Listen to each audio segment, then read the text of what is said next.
খুব মনোযোগ সহকারে আজকের আমার আলোচনা শুনতে হবে।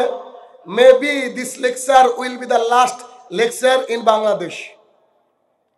হয়তো আমার জীবনের এটাই বাংলাদেশের শেষ বক্তৃতা হতে পারে, আজকের বক্তৃতার পর। মেবি, আল্লাহ চাইলে আবার আসবো, বাট এটা হতে পারে। এমন কিছু কথা হয়তো বক্তৃতার মাঝে উল্লেখ হবে যা আপনার আমার গায়ে লাগবে। যদি গায়ে লেগে কথাগুলোর মূল্যায়ন করতে পারি তো জাতি সামনের দিকে যাবে, আর নইলে আমরা মুসলমানরাও ওই পুজো করা শুরু করব আগামী দিনে। খুব মনোযোগ সহকারে আমার কথা শুনবেন। বিবেকের অপারেশন। যত মানুষ আমরা এখানে রয়েছি, আমরা মানুষ। আল্লাহ সুবহানাহু ওয়া তাআলা সবাইকে আমাদেরকে বিবেক দিয়েছে। রাস্তায় যারা ঘুরে বেড়ায়, অর্থাৎ রাস্তায় যেসব পশু ঘুরে বেড়ায় তার নাম আমরা জানি, কুকুর, ছাগল, ভেড়া, গরু। আল্লাহ সুবহানাহু ওয়া তাআলা তাদেরকে বিবেক দেয়নি, মানে ওদের ব্রেনও নাই, টেনশনও নাই। আর আল্লাহ সুবহানাহু ওয়া তাআলা আমাদেরকে বিবেকবান তৈরি করেছেন। আল্লাহ সুবহানাহু ওয়া তাআলা সূরা ৩ এর মধ্যে বলছেন, লাকাদ খালাকনাল ইনসানা ফি আহসানি তাকওয়িম। আমি মানুষকে তৈরি করেছি সর্বোত্তম করে, সুন্দর করে। সেটা হতে পারে চেহারার দিক দিয়ে সুন্দর, হতে পারে গঠনের দিক দিয়ে সুন্দর, হতে পারে ভেতর থেকে সুন্দর, হতে পারে বুদ্ধির দিক দিয়ে এক নম্বর। অর্থাৎ আল্লাহ সুবহানাহু ওয়া তাআলা অত্র আয়াতে বললেন, আমি মানুষকে সৃষ্টি করেছি সুন্দরতম অবয়ব দিয়ে, বিবেক বুদ্ধি দিয়ে। এরপর আল্লাহ সুবহানাহু ওয়া তাআলা বলছেন, যখন আমার বান্দারা আমার আইন, আমার কানুন, আমার কোরআন এবং সুন্নাহ মানেনি, আসফালা সাফিলিন, আমি আল্লাহ তাআলা তাদেরকে মাটির সাথে মিশিয়ে দিয়েছি। আল্লাহ সুবহানাহু ওয়া তাআলা বলছেন। তার মানে বোঝা যাচ্ছে বর্তমান সময় গোটা বিশ্বের দিকে যদি খেয়াল করেন, দেখবেন সবচেয়ে বেশি নির্যাতিত মুসলমান। গোটা পৃথিবীর বুকে আল্লাহর জমিনে যত নাস্তিক রয়েছে, নাস্তিক মানে যাদের ভগবান, ঈশ্বর, আল্লাহ নাই, সৃষ্টিকর্তা নাই, তো তাদের কাছে ইসলামও যা, সনাতনও তাই, ইহুদিও তাই, খ্রিস্টান ধর্ম তাই। কিন্তু সমস্ত নাস্তিকদেরকে দেখবেন ইসলামের বিপক্ষে কথা বলে, অন্য কোনো ধর্ম নিয়ে কথা বলে না। তার মানে গোটা আল্লাহর জমিনে সবাই মিলে ইসলামটাকে গলা টিপে হত্যা করার এক ষড়যন্ত্র তৈরি করছে। এহেন পরিস্থিতিতে আগামী দিনে কেমন করে আমরা ইসলাম পালন করব, কেমন করে আল্লাহ তাআলার প্রিয় বান্দা হব, কেমন করে আমরা ধূলিসাৎ হব না, কেমন করে সম্মানটা বাড়বে, কেমন করে সোনালী যুগের মানুষদের মতো আমাদের আখলাক চরিত্র হবে, এইগুলো আমাদের জানার দরকার আছে না নাই? জানতে হবে। সূরা ৩ এর মধ্যে যে কথাটা পেলাম, এই বাক্যটা আমাদের জন্য যথেষ্ট যে আল্লাহ সুবহানাহু ওয়া তাআলা আমাদেরকে শ্রেষ্ঠত্বের আসনে বসিয়েছেন এবং আল্লাহ সুবহানাহু ওয়া তাআলা মানুষকে বুদ্ধি দিয়েছেন, বিবেক দিয়েছেন, আর মানুষের মধ্যে সর্বশ্রেষ্ঠ বানিয়েছেন মুসলিমদেরকে। এটা আপনার আমার সৌভাগ্য যে আমরা অটোমেটিকলি মুসলমান। আল্লাহ সুবহানাহু ওয়া তাআলার এটা বিশেষ অনুগ্রহ। আচ্ছা, আল্লাহ সুবহানাহু ওয়া তাআলার বিশেষ অনুগ্রহ কেন বললাম? আল্লাহর জমিনে যত নবী রাসূল এসেছে, সর্বশ্রেষ্ঠ নবীর নাম হচ্ছে মুহাম্মদুর রাসূলুল্লাহ সাল্লাল্লাহু আলাইহি সাল্লাম। তিনি নবীদের সর্দার, নবীদের ইমাম, জান্নাতের উদ্বোধনকারী, আল্লাহর জমিনের সবচেয়ে ভালো মানুষ। তিনি হচ্ছেন সমগ্র মানব জাতির জন্য রহমত। যদিচ তার আগে বহু নবী রাসূল এসেছেন তাদের জাতির জন্য, তবে রাসূলুল্লাহ সাল্লাল্লাহু আলাইহি সাল্লাম এসেছেন সমগ্র মানব জাতির জন্য। সেই মুহাম্মদ সাল্লাল্লাহু আলাইহি সাল্লাম যাকে আল্লাহ সুবহানাহু ওয়া তাআলা এত ভালোবাসেন, যার মনের খারাপ পরিস্থিতি দেখে আল্লাহ তাআলা মেরাজে তার কাছে ডেকে নেন, যে আল্লাহ সুবহানাহু ওয়া তাআলা তার বিপদের সময় মালাকুল জিবালকে পাঠিয়ে দিয়ে বলে যে আপনি কি অত্যাচারিত হয়েছেন, তাহলে আমি মালাকুল জিবালের মাধ্যমে প্রতিশোধ নিব। সেই মুহাম্মদুর রাসূলুল্লাহ সাল্লাল্লাহু আলাইহি সাল্লাম নিজের চাচার মাথার কাছে বসে আছে, নিজের চাচার মাথার কাছে এসে বসে বলছে, চাচা আপনি শুধু একবার বলেন লা ইলাহা ইল্লাল্লাহ, একটা বাক্য যদি বলেন আমি আল্লাহ তাআলার কাছে বলবো, হে আমার প্রতিপালক, আমার চাচা মুসলমান, তাকে জান্নাতে ঢুকিয়ে দাও।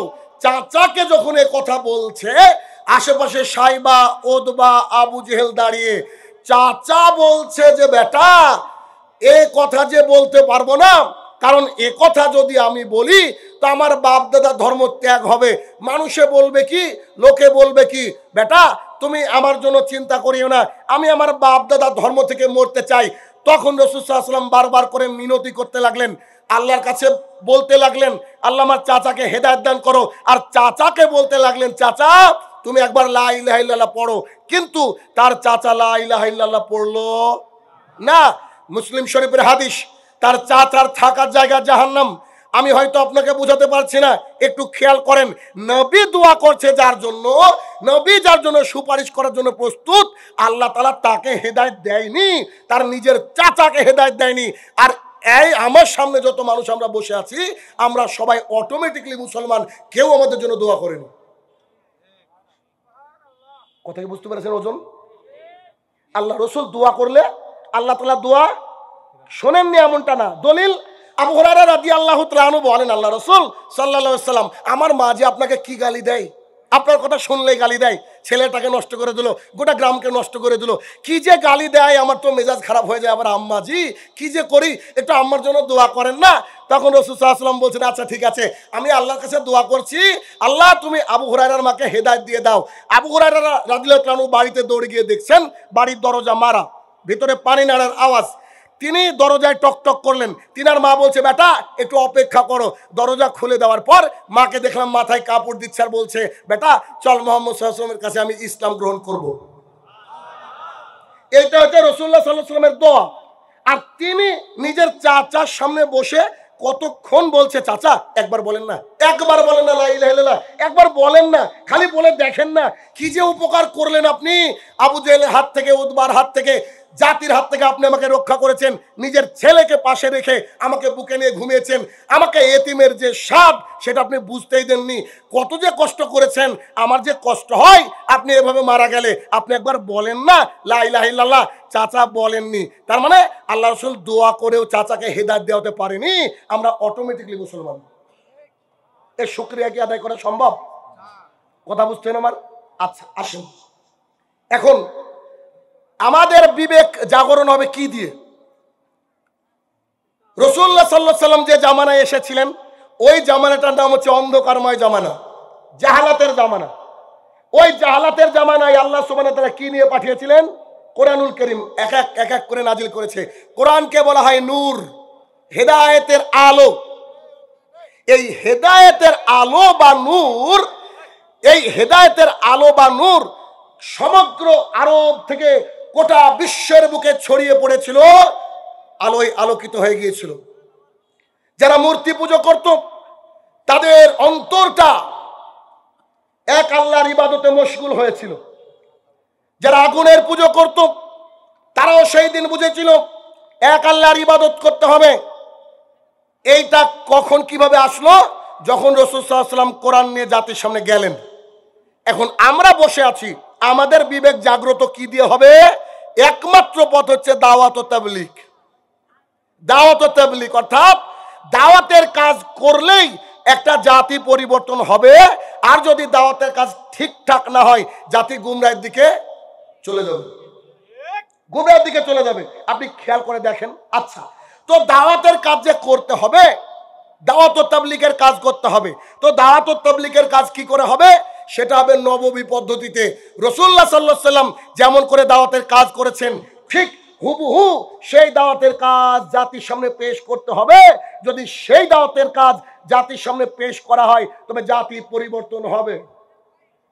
মানুষ যখন দাওয়াতের কাজ করবে, একটা এলাকা একটা দেশকে শুধরানোর জন্য কাজ করবে, তার প্রথম দায়িত্ব সে ঈমান নিয়ে আলোচনা করবে। ঈমান নিয়ে, মানুষের ঈমান আকীদা নিয়ে প্রথমে দাওয়াতের কাজ করবে। সর্বপ্রথম দাওয়াতের কাজ করবে কি নিয়ে বলেন তো? সবাই বলেন। আপনাকে শিখে যেতে হবে তো, খালি বক্তৃতা শুনলেন চলে গেলেন এটা না। তাহলে এক নম্বর কাজ কি?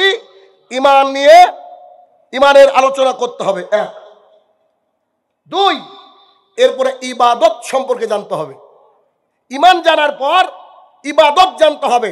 সলাৎ যদি সারা জীবন আদায় করেন আর তা যদি নবীর পদ্ধতি না হয় ওই সলাৎ বাতিল। কথার কথা। 70 বছরের এক চাচা বলছে, বেটা আমি তো সলাত আদায় করি, আর তুমি আজকে বলছো সূরা ফাতিহা ছাড়া নামাজ হবে না, আমার 60 বছর কি হবে? চাচার কাছে সোজা উত্তর, একদিনও নামাজ হয়নি আপনার। কেন কেন নামাজ হয়নি? কেন? রাসূলুল্লাহ সাল্লাল্লাহু আলাইহি ওয়াসাল্লাম বলছেন যে কোন ব্যক্তি সলাত আদায় করলো তাতে সূরা ফাতিহা পড়লো না, ওর সালাত বাতিল, ওর সালাত বাতিল, ওর সালাত বাতিল। বলেন চাচার সালাত টিকবে কি করে? তাহলে প্রথম কথা কি, যে এক, ঈমান আকীদাকে শুদ্ধ করতে হবে। 2, ইবাদত করার পূর্বে জানতে হবে যে আমি কি করছি। আমি যদি ইবাদতের তরিকা না জানি, এই ইবাদত আল্লাহর কাছে কি গৃহীত হবে? হবে না। তার মানে বোঝা যাচ্ছে আমাদেরকে ইবাদত কি করে করতে হয় এটা জানতে হবে। এরপরে জানতে হবে মুআমালাত, অর্থাৎ আমাদের জীবন কি করে চলবে, সামাজিক জীবন। আপনার স্ত্রী যাত্রার সামনে দিয়ে খালি গায়ে যেতে পারে না, মাথা বুক পিঠ খালি রেখে যেতে পারে না, এটা আপনাকে জানতে হবে। আপনি যদি না জানেন এই বিষয়টা, তাহলে কি করে হবে? আপনি মসজিদের মধ্যে বিসমিল্লাহ আল্লাহু আকবার আলহামদুলিল্লাহ পড়ছেন, মসজিদ থেকে বেরিয়ে এসে আপনি চলে গিয়েছেন রাস্তায়, তখন পণ্য বিক্রি করার সময় মিথ্যা বলছেন। আপনাকে কি জানা লাগবে না যে কি করে পণ্য বিক্রি করতে হবে? কথা বুঝছেন তো আমার? জি, জানা লাগবে। তাহলে কি এই এরপরে দাওয়াত দিতে হবে যে রাষ্ট্র কি করে চলবে, দেশ কি করে চলবে, এই বিষয়ে আমাদেরকে জ্ঞান নিতে হবে। এরপরে জানতে হবে আদব আখলাক, চরিত্র। একজন মানুষের চরিত্র যার যত ভালো হবে, কিয়ামতের মাঠে তার আমল বেশি ওজনদার হবে। তার মানে যার যত চরিত্র ভালো তার তত জান্নাতে যাওয়ার চান্স বলেন বেশি। যার যত চরিত্র ভালো তার তত জান্নাতে যাওয়ার চান্স বেশি। তো যার চরিত্র ভালো না, সে তো জান্নাতের দোরগোড়ায় পৌঁছাতে পারবে না। তাহলে আমাদেরকে এই দাওয়াত ও তাবলীগের কাজ করতে হবে। সরি, খুলে নিয়ে, এটা খুব গরম, যে কারণে বলেছি এটা শেষ লেকচার হতে পারে। এবার আসি, রাসূলুল্লাহ সাল্লাল্লাহু আলাইহি সাল্লামের নববী পদ্ধতিতে দাওয়াতের কাজ হবে। এবার কিছু শক্ত কথা কি, বাংলাদেশের জমিনে যত না দাওয়াতের কাজ হয় তার চেয়ে বেশি প্রচার চলে। কথা মনে হয় বোঝাতে পারছি না। বাংলাদেশের জমিনে যত না দাওয়াতের কাজ হয় তার চেয়ে বেশি প্রচার চলে। দাওয়াতের কাজ হচ্ছে একটা ইবাদত। দাওয়াত দিয়ে মানুষকে শুধরাতে হবে। এই দাওয়াত দিতে গিয়ে এমন একটা দৃশ্য সৃষ্টি হচ্ছে বাংলার জমিনে, যে দাওয়াত দিতে যাচ্ছে তো না, মনে হচ্ছে সিনেমার হিরো আসছে। এমন ভাবে তার পেছন সামনে সাইড ক্যামেরা নিয়ে পাবলিক রেডি। আমি তো মনে করছি কিছুদিন পর হুজুর যদি বাথরুমে যায় তো একজন ব্লগার ব্লগ করে বলবে, নাও আর হুজুর going to the toilet right now. এটা খুব শীঘ্র হতে চলেছে বাংলাদেশে। দাওয়াতের কাজ করতে হবে কার পদ্ধতিতে বলেন তো? রাসূলুল্লাহ সাল্লাল্লাহু আলাইহি সাল্লামের পদ্ধতিতে। আল্লাহর জমিনে যতই ভালো মানুষ থাক না কেন, তাকে ভালোবাসতে পারেন, বিরিয়ানি কোরমা পোলাও খাওয়াতে পারেন, তবে তার পদ্ধতি নেওয়া যাবে না। পদ্ধতি যদি নিতে হয় কার নিতে হবে? রাসূলুল্লাহ সাল্লাল্লাহু আলাইহি সাল্লামের। আচ্ছা দেখেন আপনাকে কেমন আমি বলি। ধরেন আমি একজন শায়েখের সাথে মিট করলাম, সাক্ষাৎ করার সময় পেছনে একজন ব্যক্তিকে লাগিয়ে দিলাম যে আপনি এখন হচ্ছে এটাকে ভিডিও করেন। তাকে আমার বলা আছে, ভিডিও করছে, ভিডিও করার পর সোশ্যাল মিডিয়ায় ছেড়ে দিচ্ছে। আপনি আমাকে দেখান তো যে এটুকুর মাধ্যমে জাতি কি দাওয়াত পেল? কথা বলেন। আমি আপনার সাথে সাক্ষাৎ করলাম, আপনি আমার সাথে সাক্ষাৎ করলেন, এবার আপনি ফেসবুকে ছেড়ে দিলেন, ইন্টারনেট ছেড়ে দিলেন। আপনি বলেন তো এখান থেকে কি শিখলেন? আমি তো শিখতে পারিনি, আপনারা কি শিখতে পেরেছেন? আচ্ছা, একজন ব্যক্তি, একজন শাক ধরেন আপনার বাড়িতে গিয়েছে, আপনি নেমন্তন্ন করেছেন, তাকে কিছু খাবার দিয়েছেন সামনে, তিনি খাচ্ছেন। খাওয়ার পরে খাবার খেতে কে যেন সাইড থেকে ভিডিও করলো। ভিডিও করার পরে খাবারের ভিডিও এখন চলছে সোশ্যাল মিডিয়ায়, মিলিয়ন ভিউ। বলেন তো এ দিয়ে কি উপকার হলো? উপকার হচ্ছে কি না? আমি তো বুঝি না। যদি উপকার হয় এর বিরুদ্ধে কথা বলবো না, আপনি আমাকে বলেন। আমি তো দেখছি যে উপকার হচ্ছে না। এবার শাইনুর রহমান এখানে বক্তৃতা দিচ্ছে, আর পেছন থেকে একজন ব্যক্তিকে বলা আছে যে আপনি পুরো কভার করবেন, এত লক্ষ লক্ষ মানুষ, চারিদিকে হাজার হাজার মানুষ, আপনি চারিদিক থেকে ভিডিও করবেন, আমি বক্তৃতা দিচ্ছি, আমার বক্তৃতার সাথে কত লোক হয়েছে এইটা দেখার জন্য জাতির সামনে পেশ করে দিচ্ছে। তার মানে মনে মনে বলতে চাইছে আমি বহু বড় বক্তা, লাখ লাখ শ্রোতার সামনে বক্তৃতা করি, আমার বাজেট একটা লেভেলে রয়েছে, তোমরা আমাকে ডাকো। আমি যে কথাগুলা বলবো এই কথাগুলা যদি কোরআন এবং হাদিস মোতাবেক হয় আপনি মেনে নেবেন, ব্যাস এটাই দাওয়াত, এটাই দাওয়াত। কে দেখতে কত সুন্দর, কে কি ব্লেজার পরলো, কে কি করলো, কত লোক ওর ফলো করলো, এই কথা যদি আপনি মনে করেন তাহলে আপনি আমি গুমরাহির অতল গহ্বরে তলিয়ে যাব। কেন? আল্লাহ সুবহানাহু ওয়া তাআলা বলছেন আল্লাহর জমিনে বেশিরভাগ মানুষ ঈমান আনা সত্ত্বেও মুশরিক। আপনি যদি দেখেন গোটা বিশ্বের সনাতনী হিন্দু ধর্মাবলম্বী মানুষ, তাদেরকে আপনি 5% পাবেন না যারা পুজো করে না। তাহলে যারা সংখ্যায় বেশি তারা গুমরা। এর অর্থ এই নাই যে আমার বক্তৃতায় কত লোক হলো আর এইটা আপনাকে আমি দেখালাম, এইটা জাতির কোনো উপকার হয় না, এটা নিজের পাবলিসিটি হয়। তার মানে পাবলিসিটি কারা করে? পাবলিসিটি করবে যার ব্যবসা। কথা বুঝেননি? পাবলিসিটি করবে যার ব্যবসা, ব্যবসার মাধ্যমে জাতির সামনে এটা পাবলিসিটি হবে। এই রকম করে যদি দাওয়াতের কাজ জাতির সামনে হয়, আমি আশাবাদী আগামী দিনে দাওয়াতের কোনো উপকার হবে না। কাউকে ভালো লাগতে পারে, একটা ছবি তুলতে পারেন, তাও এটা না তুলেন ওটাই ভালো, তবে রাখলেন নিজের কাছে স্মৃতি হিসেবে ভালো লাগে এত দূর। কিন্তু পেছন থেকে, সাইড থেকে, সামনে থেকে যে কাজগুলা করছেন এ দিয়ে জাতির উপকার হয় না। আর প্রায় আমাদের এদেশের বক্তার, প্রায় এদেশের শায়েখ, প্রায় এদেশের বক্তার পেছনে থাকে 2-4টি করে চামচা। এদেরকে বাংলায় আমি চামচা বলি। কেন?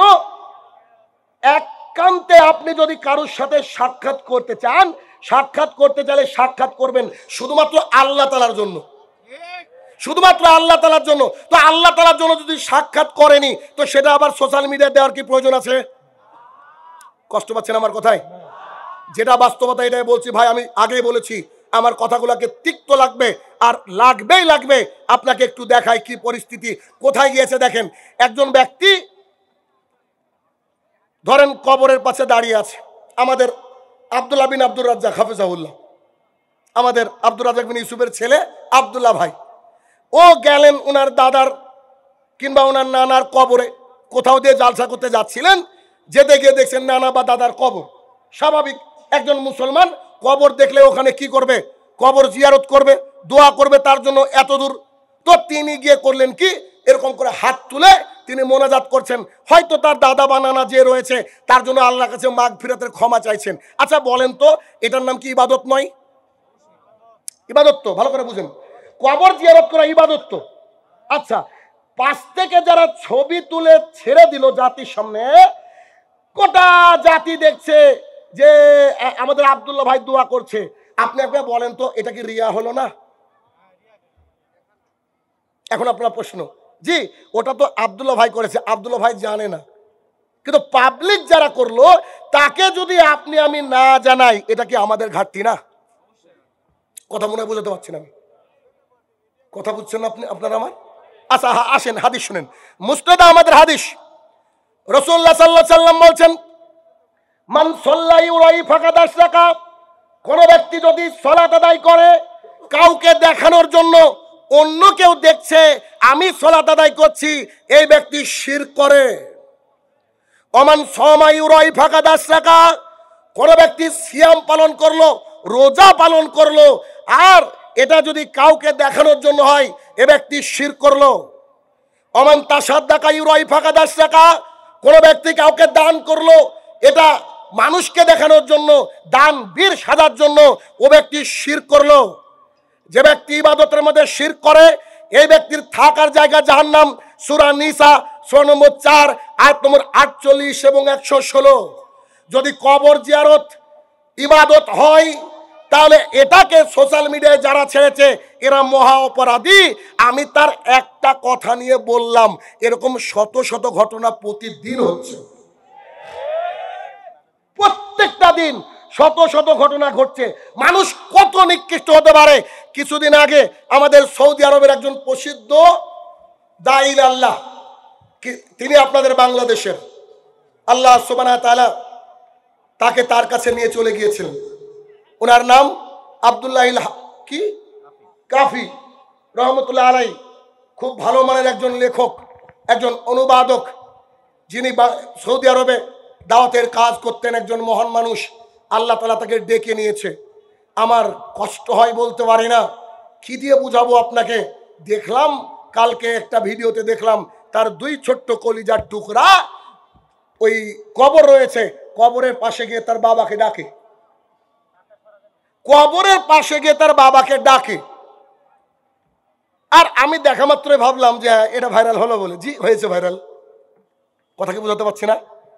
কবরের কাছে গিয়েও মানুষ ভিডিও করে তার ছোট্ট ছেলেটাকে দিয়ে। একজনেরও কি বিবেক নাই? সবই কি আবেগ দিয়ে চলে নাকি বাংলাদেশের লোক? হিসাবে যে ধরে না, এটা কি? আপনি আপনার বাবার কবর জিয়ারত করবেন, অতটুকু ছোট ছেলে ও কি বুঝে বলেন দেখি? তার পেছনে একজন ক্যামেরাম্যান, মানে ইবাদত করেও শান্তি নাই, ওখানেও ক্যামেরাম্যান। আজকে এতগুলা মিডিয়া এসেছে কেন? জাতির কাছে দিন ধর্ম পৌঁছে দেবে, এতটুকু লক্ষ্য, এতটুকু লক্ষ্য। কিন্তু এইটা আবার কোন কি যে আমি কবর জিয়ারত করছি, ছোট্ট কলিজার টুকরা, ইমোশনালি ব্ল্যাকমেল, এগুলোকে বলা হয়। করছে কি? এটাকে সোশ্যাল মিডিয়ায় ছেড়ে দিচ্ছে। আচ্ছা দেখেন তো এখানে কতগুলা ইউটিউবার আছে আজকে, প্রচুর ইউটিউবার আজকে তো আসবেই, উস্তাদ আসছে না। এখন আমার সাথে আপনাদের আলহামদুলিল্লাহ বাংলাদেশের অন্যতম বড় channel the light of Islam Abdul Baten ভাই থাকে, আমার সাথে প্রায় থাকে, প্রায় আজকেও আছে আলহামদুলিল্লাহ। ওর বাবার 14 গোষ্ঠীর ক্ষমতা হয় না যে শাইনুর রহমান কি করলো না করলো পেছন থেকে ক্লিক করা। ও তো 10-15টা ক্যামেরা, লাখ লাখ টাকা দিয়ে, ওর প্রচুর লোক, গোটা বাংলাদেশে সবাই ওর ভিডিও ধরে। তো ওর বাবার ক্ষমতা হয় না কেন যে ও আমার ছবি তুললো, অথচ আমার সাথে ঘুমায়, আমার সাথে থাকে, আমার সাথে খায়? কেন বলেন তো? ও ইউটিউবার, ওকে চামচা হিসেবে আমি রাখি? বলেন রাখিনি। কথা কি বোঝাতে পারছি আমি? ইবাদত হবে ইবাদতের জায়গায়, আর দিন প্রচার হবে নবীর তরিকায়। এর বাইরে কোনো কথাই নেই, এর বাইরে কোনো কথা নেই।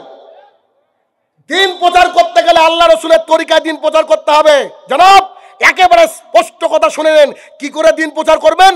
1450 বছর পূর্বে আল্লাহ রসুল যা বলেছেন আপনি হুবহু তাই প্রচার করবেন। এর নাম হচ্ছে দিন প্রচার। তার মানে এক শ্রেণীর মানুষকে দেখা যাচ্ছে দিন প্রচার করতে গিয়ে সিনেমার মাধ্যমে, নাটকের মাধ্যমে দিন প্রচার করছে, এটাও জায়েজ নয়।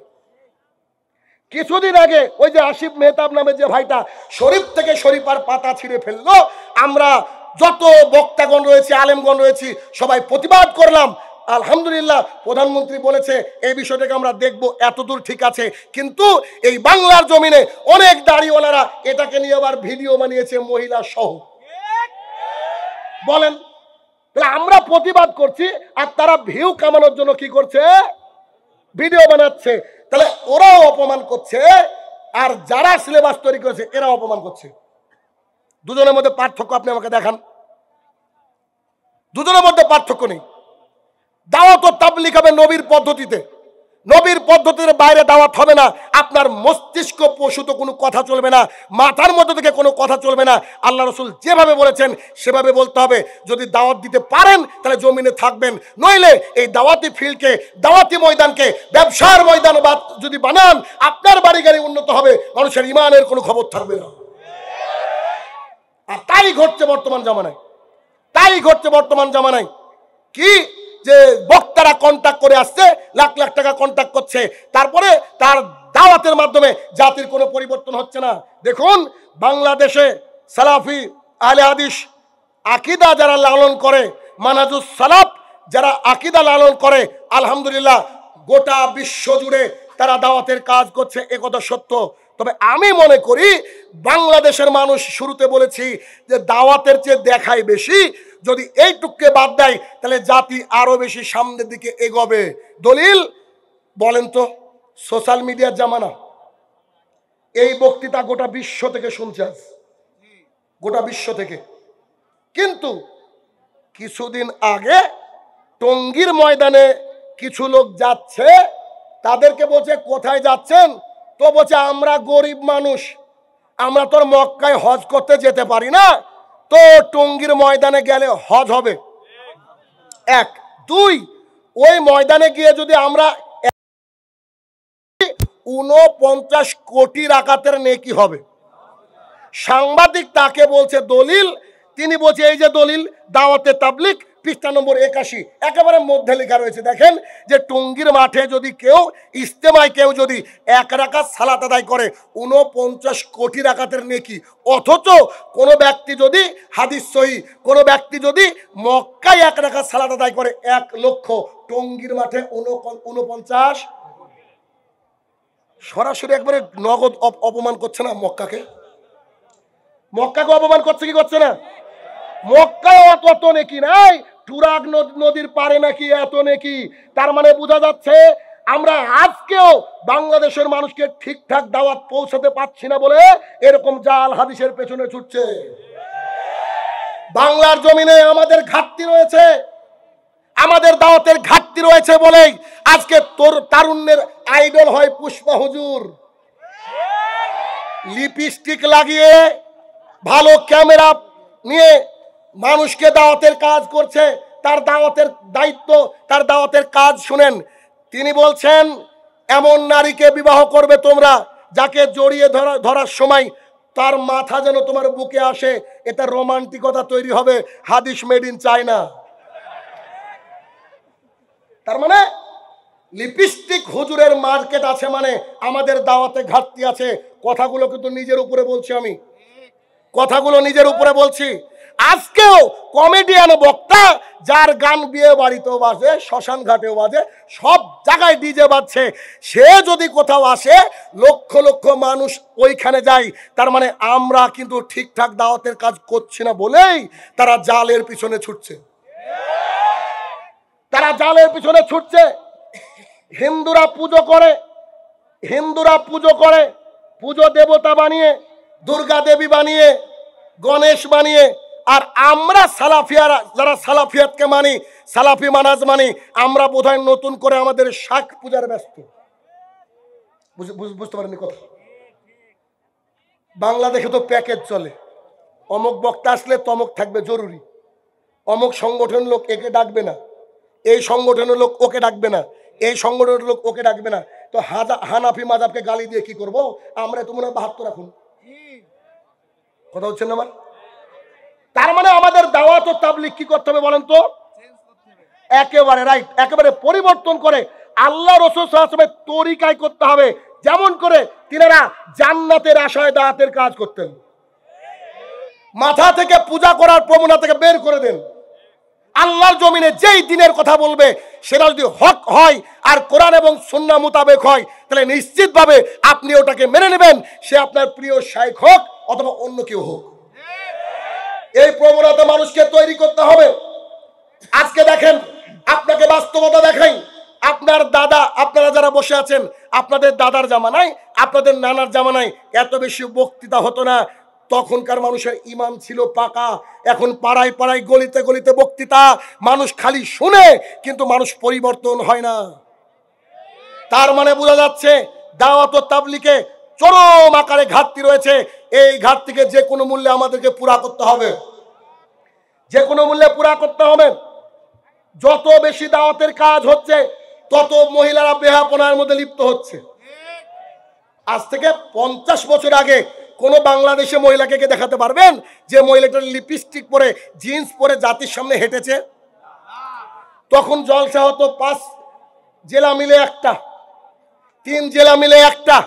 আর এখন কি বলবো আপনাকে, একটা উপজেলায় 15টা জলসা, একটা উপজেলায়। তার মানে তখন যারা দাওয়াত দিত তারা ভেতর থেকে দাওয়াত দিত, তাই সমাজ পরিবর্তন হতো।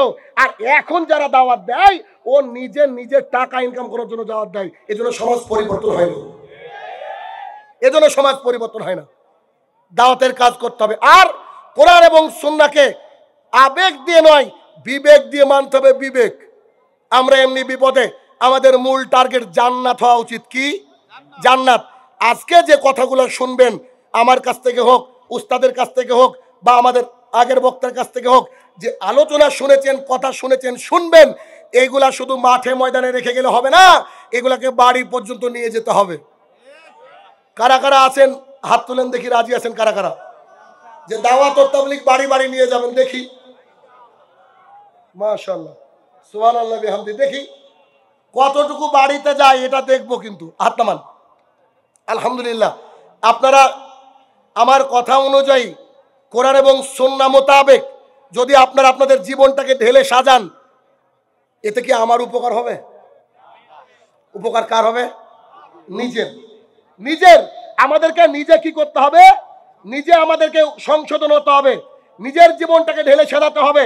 যখন আমরা নিজের জীবনটাকে ঢেলে সাজাতে পারবো, তখন আমাদের দাওয়াত এবং তাবলীগে উপকার লাভ হবে। আসুন আমরা এবার বিবেকবান মানুষ, যাদের বিবেক দিয়ে আমরা আজকে আমাদের বিবেককে অপারেশন করব, যাদের বিবেক দিয়ে আজকে আমরা আবার আমাদের বিবেককে যাচাই করব, তাদের বিবেকের কথা বলি।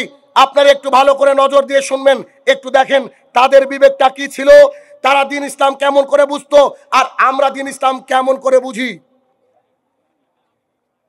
হানজালা রাদিয়াল্লাহু তাআলা আনহু একজন সাহাবী। এই নামটা কে কে শুনেছেন? হাত তুলেন তো।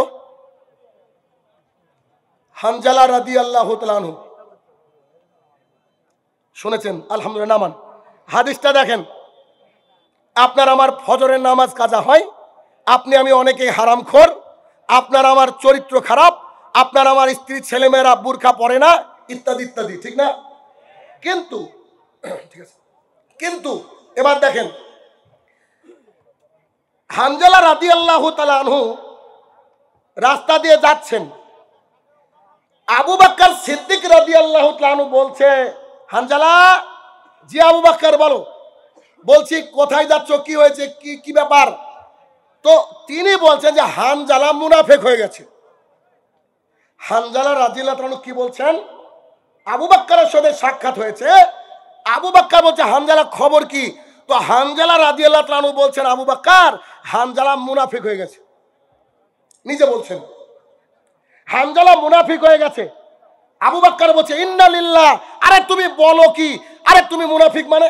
তুমি রাসূলের সাহাবী, তুমি আমাদের দ্বীনি ভাই, তুমি নিজেকে মুনাফিক বলছো, এর কারণ কি?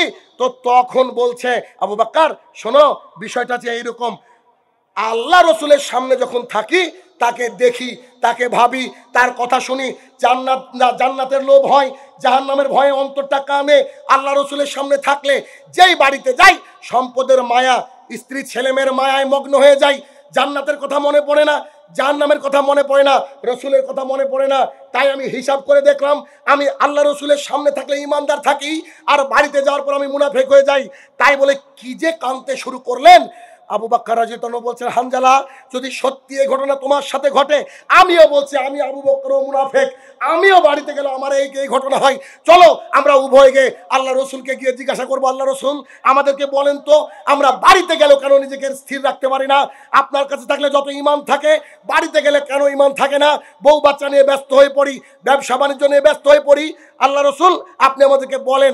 এই সিদ্ধান্ত করতে করতে দুইজন বিখ্যাত ব্যক্তিত্ব হানজালা রাদিয়াল্লাহু তাআলা আনহু এবং আবু বকর রাদিয়াল্লাহু তাআলা আনহু আল্লাহ রসুলের কাছে পৌঁছালেন।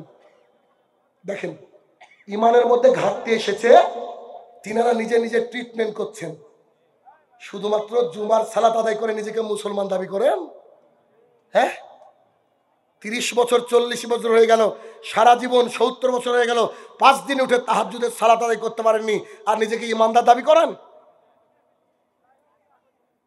হানজালা রাদিয়াল্লাহু তাআলা আনহু আবু বকর রাদিয়াল্লাহু তাআলা আনহু রাসূল সাল্লাল্লাহু আলাইহি ওয়াসাল্লামের কাছে গেলেন, গিয়ে বললেন, আল্লাহ রসুল আমাদের দুজনের সাথে এই ঘটনা।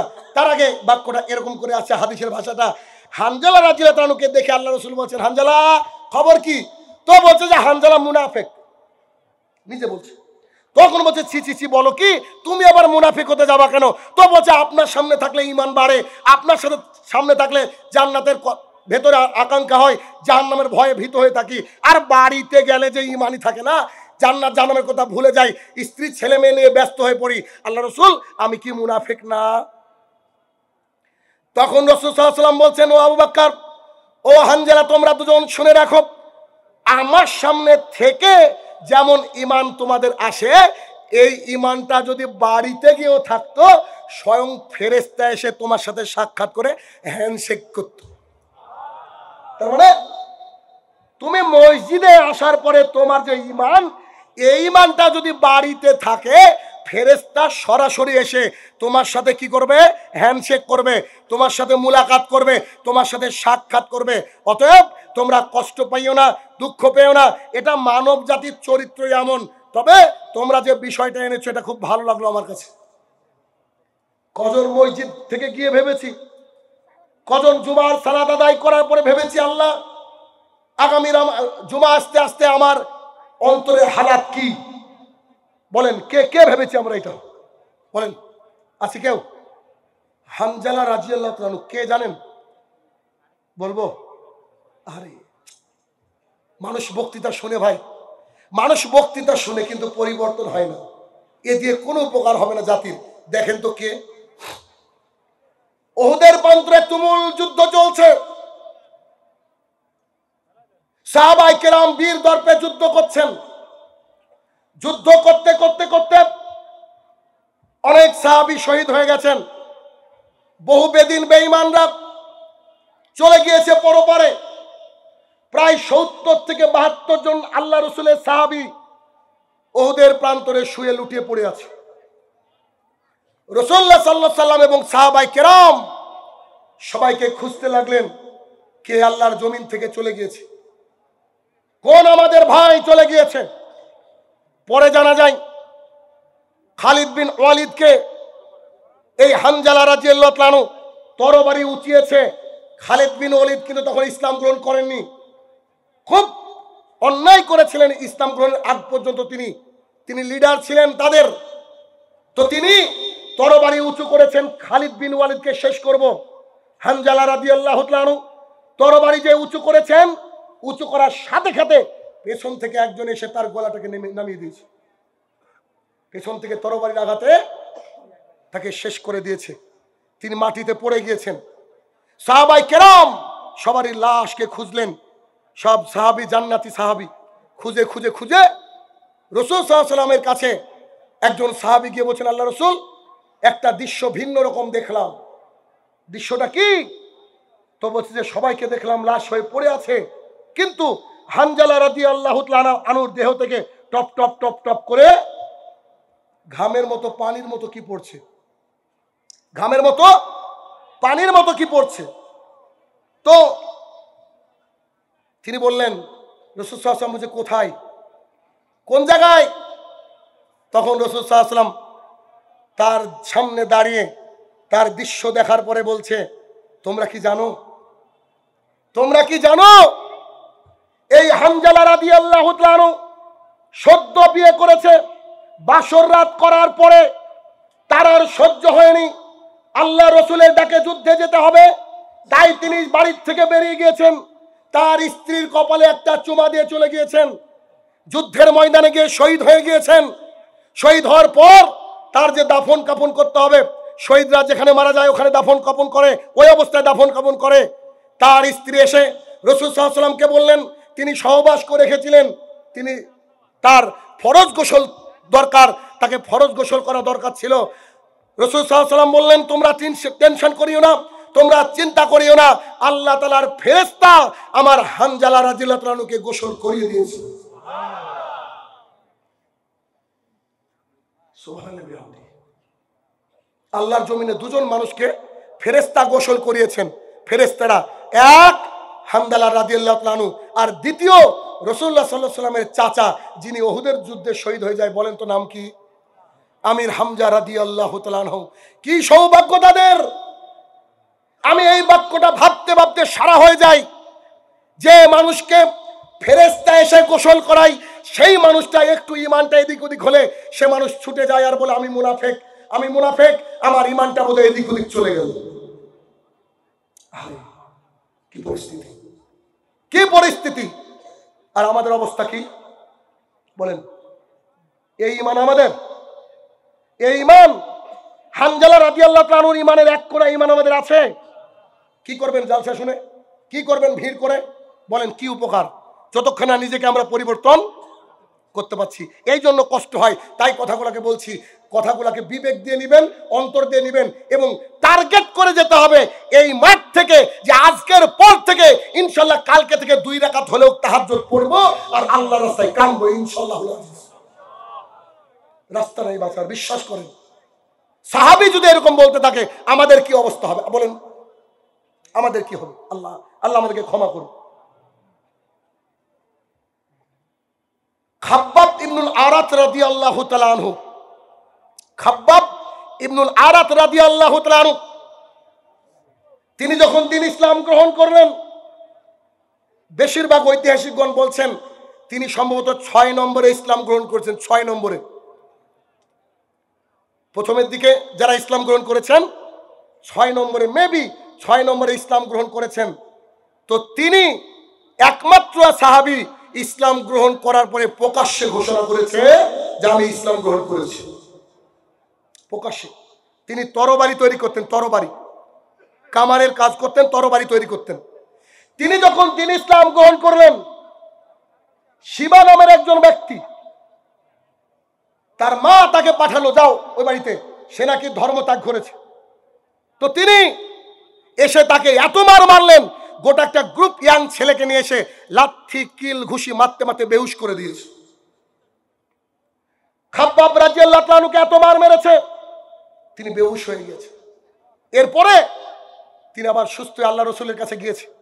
যাওয়ার পরে বলছে আল্লাহ রসুল আমি দ্বীন ইসলাম গ্রহণ করেছি, কাবার মধ্যে আমি চিৎকার দিয়ে বলেছি আমি কাউকে কেয়ার করি না। একটা টিম তৈরি করালো তার বিরুদ্ধে যে খাব্বাবকে এমন অত্যাচার শুরু করো, অত্যাচারের কারণে যেন দ্বীন ইসলামকে ত্যাগ করে। খাব্বাব রাদিয়াল্লাহু তাআলা আনহু তিনি বসে আছেন, তাকে ঘিরে নিয়েছে একটা গ্রুপ, এসে বলছে তুমি কি দ্বীন ইসলাম ছাড়বা? আব্দুল্লাহর বেটা ধর্ম কি ছাড়বা? সে বলছে কোশ্চিন কালে নয়, জীবন চলে যাবে, আল্লাহ রসুলের দ্বীনকে আমি ছাড়বো না। লোহার এইরকম এই যে রড, এরকম লোহার রড, এরকম লোহার রড আগুনের মধ্যে পোড়ানো হয়েছে। পোড়ানোর পর তার পিঠে ছ্যাঁক দেওয়া হয়েছে, ছ্যাঁক বুঝেন তো, পিঠের উপরে ঠেসে ধরা হয়েছে। অজ্ঞান হয়ে গিয়েছেন তিনি, তিনি তাও দ্বীন ইসলাম থেকে পিছপা হননি।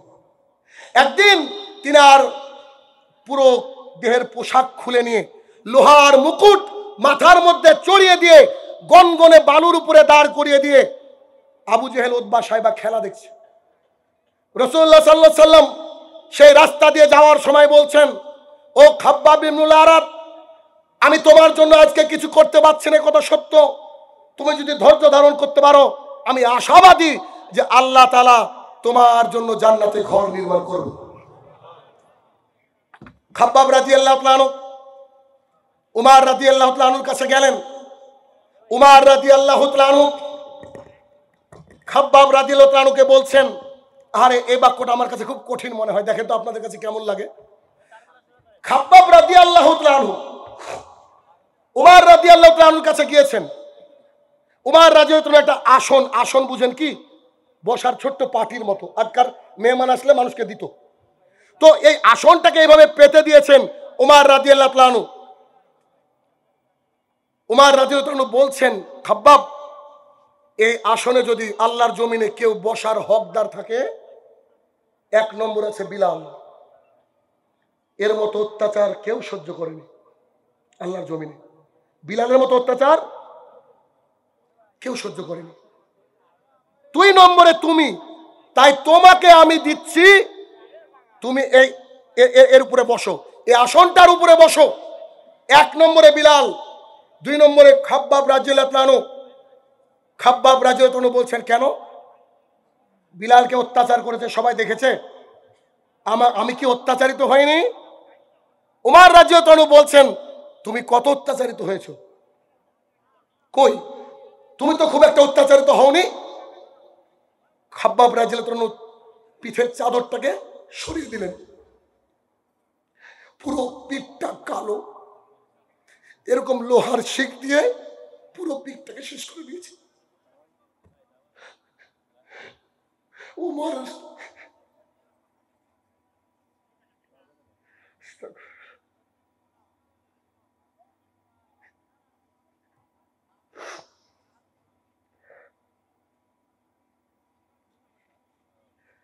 উমর রাদিয়াল্লাহু তাআলা কাঁদতে শুরু করলেন যে দ্বীন ইসলামের জন্য মানুষ এত কষ্ট সহ্য করে। তারা রাদিয়াল্লাহু তাআলা আনহু, আল্লাহ যাদের উপরে রাজি হয়ে গেছে, আজকে এত হাজার হাজার লোকের মধ্যে আমরা কেউ রাদিয়াল্লাহু তাআলা আনহু না, কিন্তু আমাদের অন্তর ইসলামের জন্য না। উমর রাদিয়াল্লাহু তাআলা তাকে দেখে কান্নায় ভেঙে পড়লেন, এত মার মেরেছে তোমাকে, আমি তো জানতাম না, এত অত্যাচার সহ্য করেছো তুমি ইসলামের জন্য। শুরুতে বলেছিলাম আজকে বিবেকের ট্রিটমেন্ট করব, ভেতরটা যদি নষ্ট হয়ে না যায়, নিজের জীবনকে সাহাবীর মতো ঢেলে সাজান, সাহাবীর মতো ঢেলে সাজাতে হবে নিজের জীবনকে। আল্লাহ আমাদেরকে ক্ষমা করুক, আল্লাহুম্মা আমিন। খাব্বাব ইবনুল আরাত রাদিয়াল্লাহু তাআলা আনহু রাসূল সাল্লাল্লাহু আলাইহি ওয়াসাল্লামকে খুঁজতে খুঁজতে গেলেন, এত অত্যাচার সহ্য হয় না। তিনি বলছেন আমি রাসূল সাল্লাল্লাহু আলাইহি ওয়াসাল্লামকে দেখলাম কাবার নিচে একটু ছায়া হয়, ওই ছায়ায় একটা কিছু ভাঁজ করে মাথায় দিয়ে শুয়ে আছেন। খাব্বাব ইবনুল আরাত রাদিয়াল্লাহু তাআলা বলছেন, আল্লাহর রাসূল কতদিন এই অত্যাচার সহ্য করব? আল্লাহ কি যুদ্ধের অনুমতি দেয়নি? তখন রাসূল সাল্লাল্লাহু আলাইহি ওয়াসাল্লামের মুখটা লাল হয়ে গেল। রাসূল সাল্লাল্লাহু আলাইহি ওয়াসাল্লাম বলছে, তোমরা কি জানো খাব্বাব ইবনুল আরাত, তুমি কি জানো তোমার আগের জামানায় এমন বাদশা ছিল শুধুমাত্র লা ইলাহা ইল্লাল্লাহ বলার কারণে মানুষকে দু আলাদা করে দিত, করাত দিয়ে ফেলে দিত। তোমার আগের জামানায় এমন এক বাদশা ছিল যারা লা ইলাহা ইল্লাল্লাহ বলে এক আল্লাহর ইবাদত করে এই কথাটা বললে তাদের শরীর থেকে লোহার চিরুনি দিয়ে সমস্ত গোস্তকে তুলে ফেলা হতো। তোমার উপরে এরকম অত্যাচার এসেছে খাব্বাব? তো বলছে না, আমার উপরে এত অত্যাচার আসেনি। বলছে তুমি যুদ্ধের জন্য এসেছো, আল্লাহ রাসূল আমাকে ক্ষমা করেন। না, আমার দরকার নেই, আমার দরকার নেই, অত্যাচার করুক, ইমান দেখেন। ইমান এত কষ্টে থাকার পরেও তিনার ইমানটা কি ছিল বলেন? আপনার আমার ইমানের খোঁজ কদ্দুর বলে নেব। আপনার আমার বিবেক কোথায়? আপনি আমি কি বিবেক, কি কোন বিবেক নিয়ে চলি বলেন? আমি বলেছি না শুধু বক্তৃতা শুনলে হবে না, বক্তৃতাকে মানতে হবে। এক একটা বক্তৃতা 20, 30, 40, 50টা হাদিস বলি। আমি আজকে ভেবেছি আমি হাদিস বলবো না, আজকে আপনাদেরকে শোনাবো বক্তৃতা কাকে বলি। কি পরিস্থিতি বলেন? কজন ইসলামের জন্য আমরা অত্যাচার সহ্য করেছি? কজন বলেন? আর যদি অত্যাচার সহ্য করেছি, আমার মতন ছেলেকে মসজিদ থেকে ধাক্কা দিয়ে বের করে দেওয়া হয়েছে, এতটুকু। পাড়ার মানুষ দেখলে কটূক্তি করে, এতটুকু।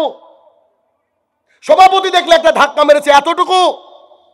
তারা বলেছিল আশহাদু আল্লা ইলাহা ইল্লাল্লাহ ওয়া আন্না মুহাম্মাদুর রাসূলুল্লাহ। এর ওজন এত ভারী, এর ওজন এত ভারী। এই যে মুসাইব ইবনে উমাইর রাদিয়াল্লাহু তাআলা, শুনেননি?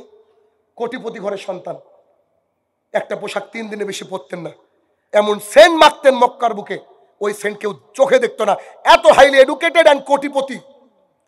তিনি যখন মারা যাচ্ছেন যুদ্ধের ময়দানে পড়ে, সাহাবায়ে কেরাম এসে বলছেন আল্লাহ রাসূল সাল্লাল্লাহু আলাইহি সাল্লাম, মুসাইব ইবনে উমাইর কে দেখলাম পড়ে আছে, তার গায়ে একটা চাদর, ওই চাদর দিয়ে মাথা ঢাকলে পা বেরিয়ে যায়, আর পা ঢাকলে মাথা বেরিয়ে যায়। রাসূল সাল্লাল্লাহু আলাইহি ওয়াসাল্লাম চোখের পানি ছেড়ে দিয়ে কাঁদছেন, বলছেন মুসাইব, আমি তোমার মাকে কি জবাব দেব? চলে যাওয়ার সময় একটা পোশাকও তোমাকে দিতে পারলাম না। বলেন ইসলামের জন্য আপনার আমার একই। শুধুমাত্র পরীক্ষা কি সাহাবীদের জন্যই ছিল? সাহাবীরা তো ইমানদার ছিলেন, আল্লাহ রাসূলকে দেখেছেন রাদিয়াল্লাহু তাআলা আনহু। আমরা তো ইমানদার নই, তাহলে পরীক্ষা আমাদের উপর আরো বেশি আসা উচিত ছিল। আমাদের উপরে পরীক্ষা নয় মানে আমি মনে করছি আমরা ফিতনার মধ্যে নিমজ্জিত। ওয়াল্লাহি আমরা ফিতনার মধ্যে নিমজ্জিত। আপনি খুঁজেন দেখেন আমরা ফিতনার মধ্যে নিমজ্জিত। এই ফিতনা থেকে আমাদেরকে বেরোতে হবে।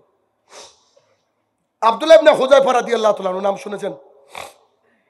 আব্দুল্লাহ ইবনে হুযায়ফা রাদিয়াল্লাহু তাআলা আনহু, উমর রাদিয়াল্লাহু তাআলা আনহুর জামানা চলছে।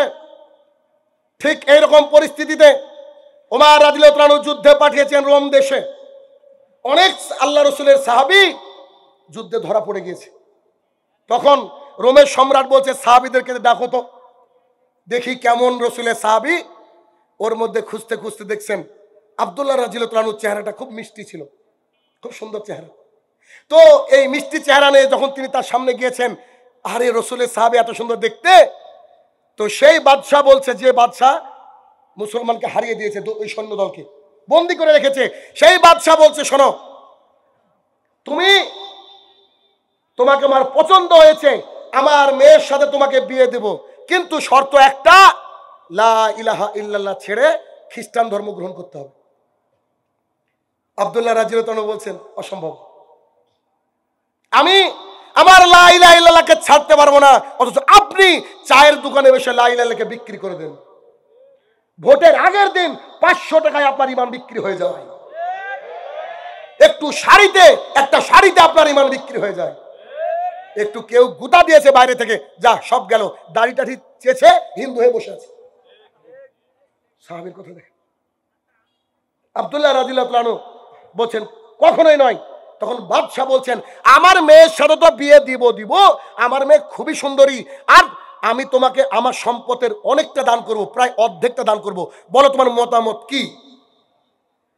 আব্দুল্লাহ রাদিয়াল্লাহু আনহু বলেন, তবু আমি কালেমার জন্য মাথা নত করেছি, আল্লাহর কাছে মাথা নত করেছি, আল্লাহ রসুলের কাছে বাইয়াত গ্রহণ করেছি, আমি দ্বীন ইসলাম ত্যাগ করব না।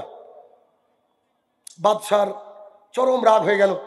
বাদশাহ তার লোকজনকে বলল, শোনো, একটা কড়াই রেডি করো, তলায় তোমরা ওই যে চুলা রেডি করলো, চুলা অনেক বড় কড়াই, যেগুলা বিয়ে বাড়িতে রান্না হয়, পাতিল, বড় পাতিল, ওই বড় পাতিলের মধ্যে তেল দিয়ে দেওয়া হলো, তেল।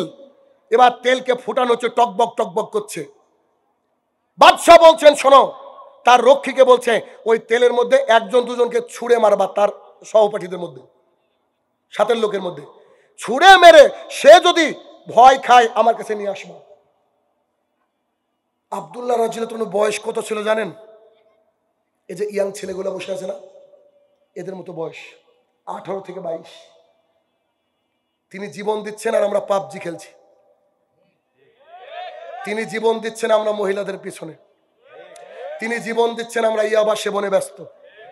আরে ইস, পরিত্রাণ পাবেন কি করে গো? ওখান থেকে গেলে তো আর রিটার্ন আসা যায় না।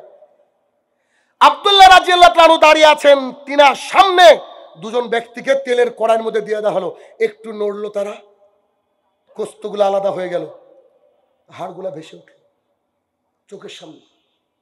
আব্দুল্লাহ রাদিয়াল্লাহু আনহু অধরে কাঁদতে শুরু করলেন।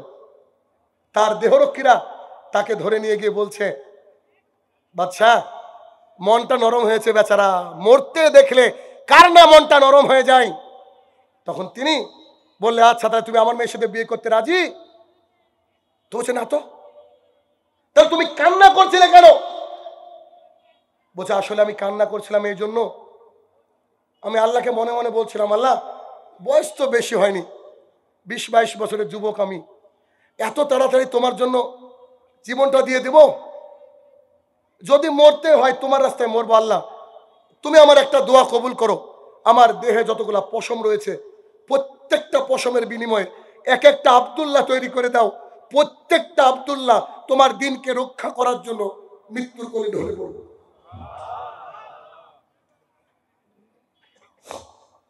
একজন যুবক, বাদশাহ বলছে, বাপরে বাপ, ইমান এত দামি তোমাদের?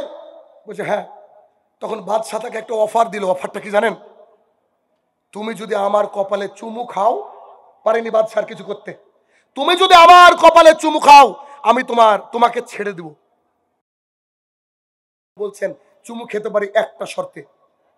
শর্তটা কি? যদি আমার সব বন্দীদেরকে ছেড়ে দেন, আমার সব ভাইদেরকে ছেড়ে দেন, তাহলে আজকে আমি চুমু খাবো আপনার কপালে। বাদশাহ বলছে, তাই হবে, যা। তিনি বাদশার কপালে চুমু দিয়ে দিলেন। সব সাহাবাদেরকে নিয়ে চলে গিয়েছেন। উমর রাদিয়াল্লাহু আনহুর কাছে গিয়ে পুরো ঘটনা শোনাচ্ছেন। উমরকে বলছেন, এই ঘটনা ঘটেছিল। উমর রাদিয়াল্লাহু আনহু তাকে ডাকলেন, কপালে একটা চুমু খেলেন। কে চুমু খেলেন?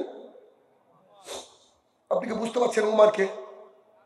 আল্লাহ রসুলের পরে কেউ যদি নবী হতো তাহলে তিনি। উমরকে জানেন? যে রাস্তা দিয়ে হাঁটে ওই রাস্তা দিয়ে শয়তান থাকে না। উমরকে জানেন? আল্লাহ রসুলের পাশে শুয়ে আছে আজকেও। তিনি একজন সাহাবীর কপালে চুমু খাচ্ছেন। তিনি খাওয়ার পরে সমস্ত সাহাবীদেরকে ডাক দিয়ে বলছে, সাহাবীরা, তোমাদের প্রত্যেকের উচিত আমার এই আব্দুল্লাহর কপালে একটা করে চুমু খাও। অনেক তো ইয়াং যুবক ভাইরা রয়েছেন, বলেন কি বুঝলেন আমার বক্তৃতা থেকে? কি পরিবর্তন হবে? আমি জানি আপনাদের পরিবর্তন অনেকেরই হয়তো হবে না, তবে আল্লাহর কাছে দোয়া করে আপনারা পরিবর্তন হন। এতটুকুই। আমি আসলে 15 তারিখে বাড়ি চলে যাওয়ার কথা ছিল, এই ভাই আমাকে আটকে দিয়েছে, আমাদের বাবু ভাই। কারণ আমার ভালো লাগে না আপনাদের বাংলাদেশে বক্তৃতা দিতে। আজকে 1 মাস 5 দিন হয়ে গেল আমার বাড়ির থেকে আসা। আজকে ভোরের ট্রেনে ইনশাল্লাহ দেশে ফিরবো। কেন জানেন? আপনাদের বাংলাদেশের মানুষ হুজুগে বেশি, মানে আমলি বক্তৃতা শুনে না।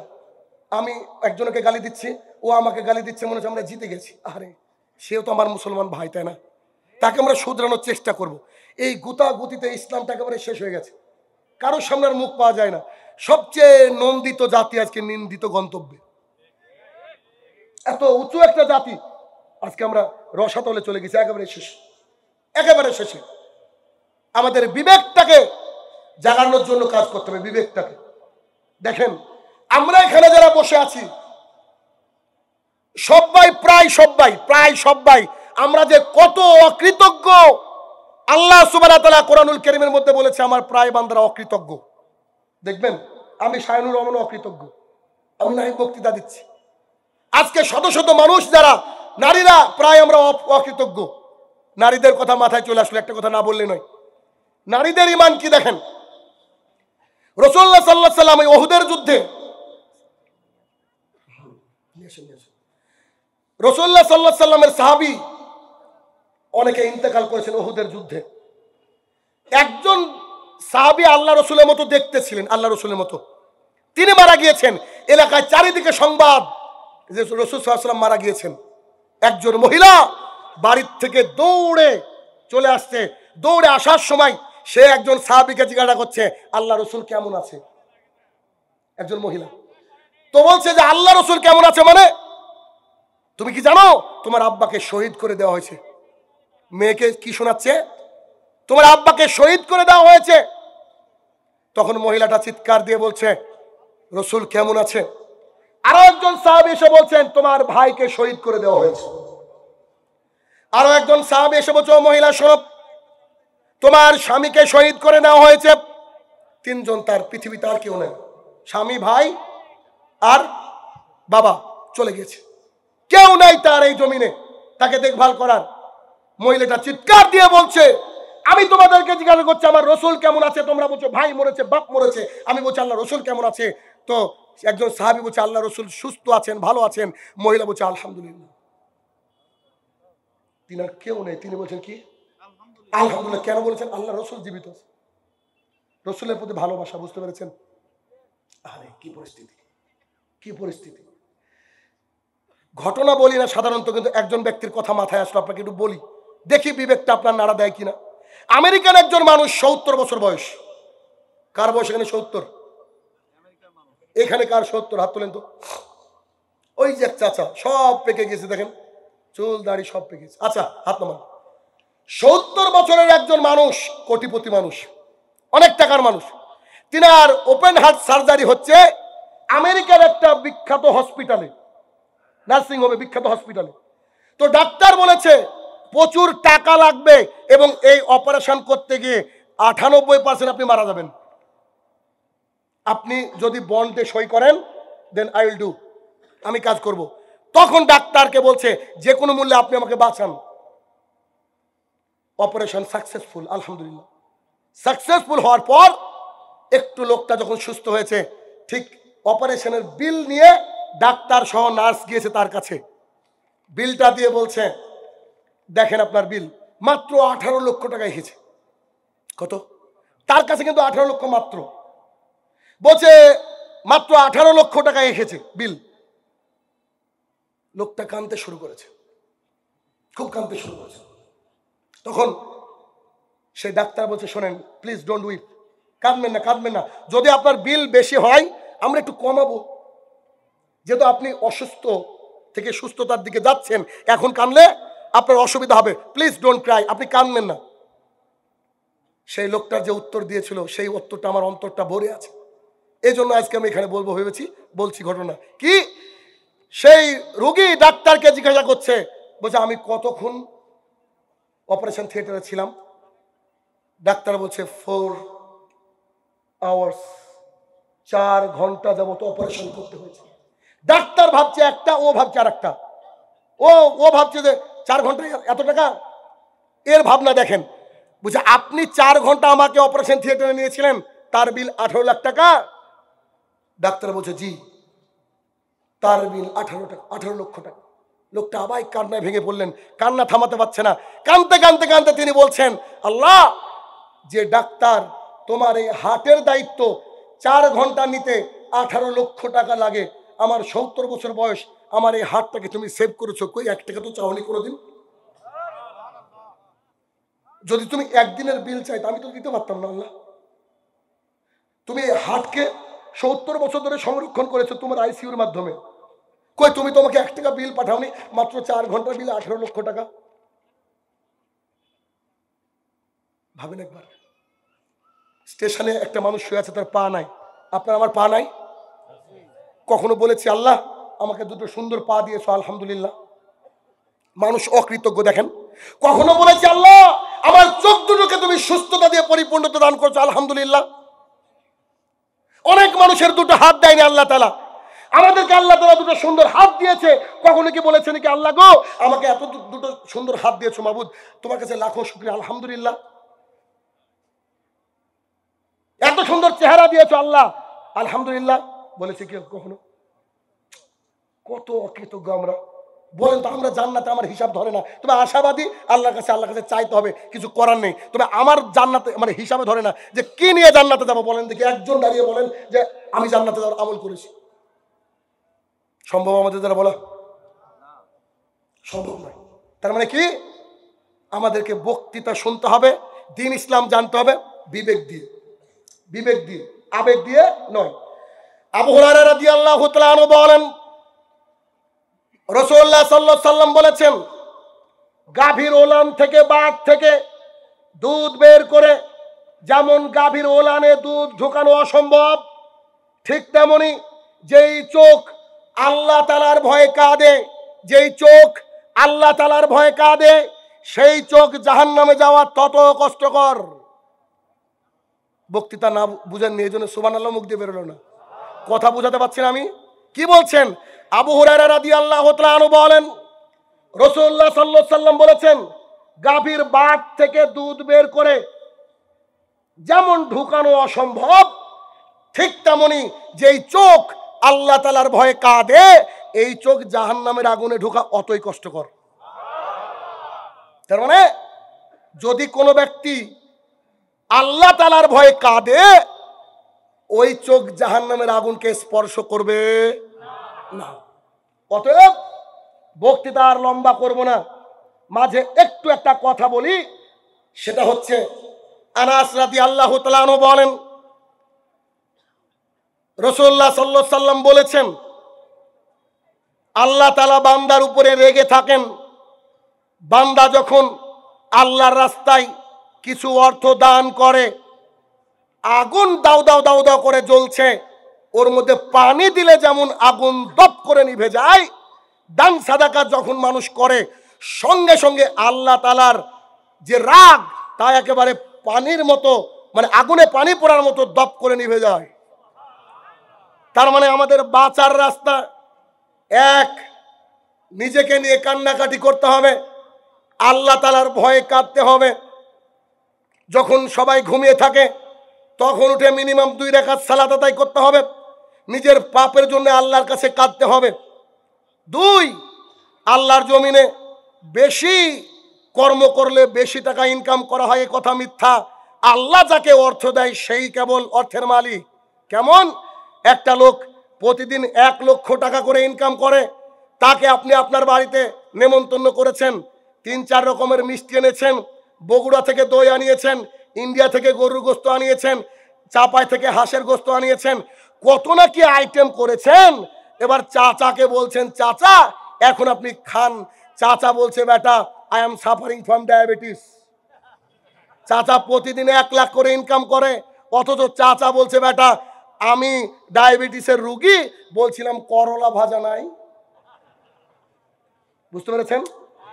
যে লোকটা ওই যে রাস্তায় অটো ভ্যান চালিয়ে বেড়ায়, টোটো চালিয়ে বেড়ায়, 3 চাকার ওগুলোকে আমাদের দেখে টোটো বলে, এগুলো চালিয়ে বেড়ায়, সিএনজি চালিয়ে বেড়ায়, গরিব মানুষ দিন আনে দিন খায়, ওকে নেমন্তন্ন করেছেন 6 প্রকারের মিষ্টি, আগের মতো আইটেম।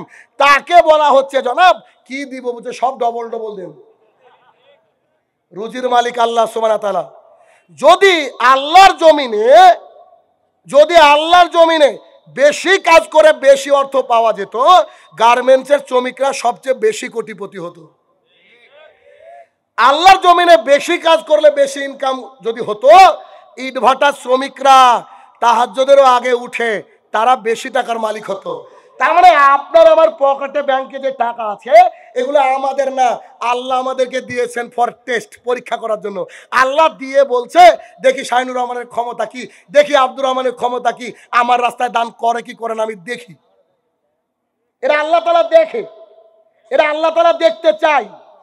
কারণ টাকা কিন্তু আমরা কেউ কবরে নিয়ে যাব না। এক পর্যায়ে রাসূলুল্লাহ সাল্লাল্লাহু আলাইহি ওয়াসাল্লাম বলছেন আর সাদকাতু বুরহান, দান হচ্ছে দলিল। কোথায় যাওয়ার দলিল? জান্নাতে যাওয়ার দলিল। অতএব উপলব্ধি যদি আমাদের থাকে, আমরা যদি বিবেকটাকে আজকে অপারেশন করে বাড়িতে নিয়ে যেতে পারি, আমি আশাবাদী আগামীকাল থেকে আপনার জীবন পরিবর্তন হবে। এটা আমি আশাবাদী। কেন?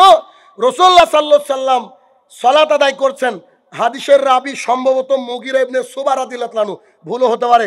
রাসূলুল্লাহ সাল্লাল্লাহু আলাইহি ওয়াসাল্লাম সারা রাত, বেশিরভাগের রাতের অংশ দাঁড়িয়ে তাহাজ্জুদের সালাত আদায় করতেন। তো তার পাটা ফুলে যেত, এত লম্বা কিরাত করতেন, পাটা ফুলে যেত। সাহাবী বলছেন আল্লাহ রাসূল সাল্লাল্লাহু আলাইহি ওয়াসাল্লাম, বলছিলাম যে আল্লাহ আপনার আগের গুনাহ পরের গুনাহ যে ক্ষমা করে দিয়েছে, এত রাতভর কষ্ট করার কি দরকার, এত সালাত আদায় করার কি দরকার?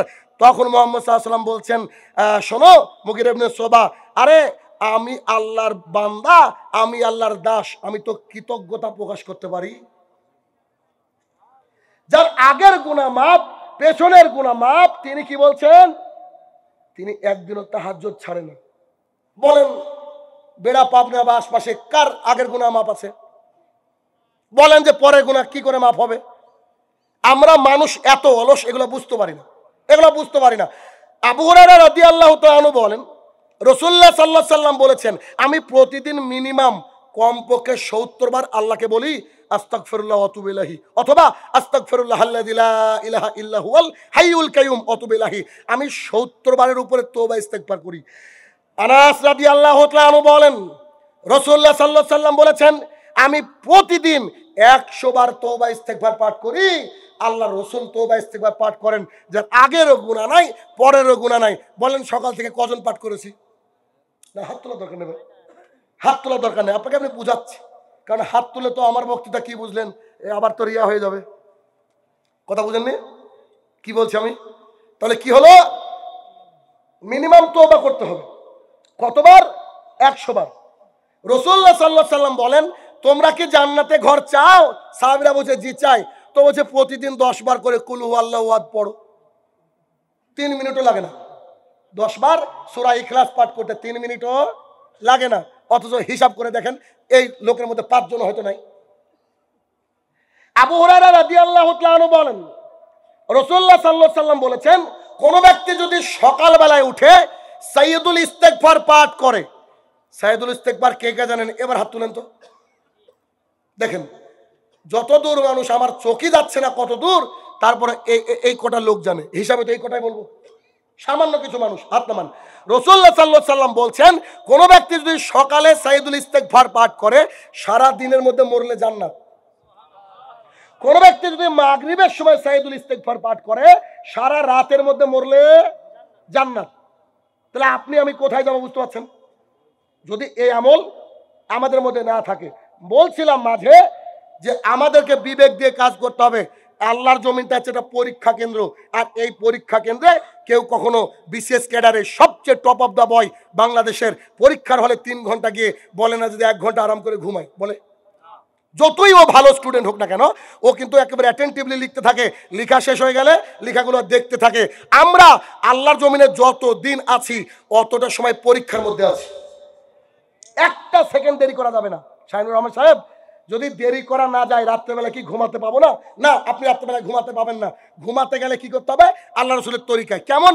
আবু হুরায়রা রাদিয়াল্লাহু তাআলা আনহু বলেন, রাসূলুল্লাহ সাল্লাল্লাহু আলাইহি সাল্লাম বলেছেন, কোনো ব্যক্তি যদি এশার নামাজ মসজিদে গিয়ে জামাতে আদায় করে, বাড়িতে গিয়ে ঘুমিয়ে যায়, ফজরে উঠে আবার মসজিদে গিয়ে আদায় করে, যতটা সময় ঘুমিয়ে থাকলো তাহাজ্জুদের নেকি আল্লাহ দিয়ে দেয়। মানে আপনি শুয়ে আছেন আর নেকি কিসের হচ্ছে বলেন তো? তাহাজ্জুদের নেকি। তাহলে বিষয় হচ্ছে এটা যে আমাদেরকে কি করতে হবে? আমল করতে হবে, আখলাক চরিত্রকে সুন্দর করতে হবে। পরিশেষে এই কথা বলতে চাইছি যে ইনশাআল্লাহুল আজিজ, যেহেতু একটা মাহফিল গত ৩-৪ বছর আগে এখানে একটা মাহফিল হয়েছিল, কি হয়েছিল না?